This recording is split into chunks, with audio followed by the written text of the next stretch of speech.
everybody knows that number one. It means everything to us.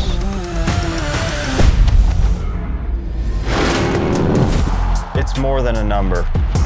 To the riders and to this team, it's why we race. It's a special feeling to run the number one plate in 2026.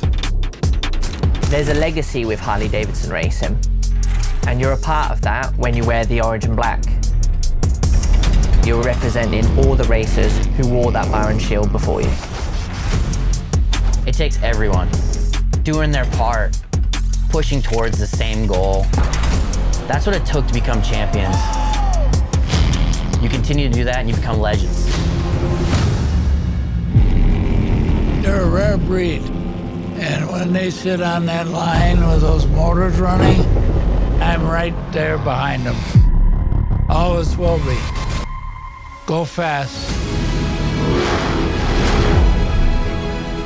Last season, we got the job done. This season, we're ready to defend what's ours. Because to us, only one matters.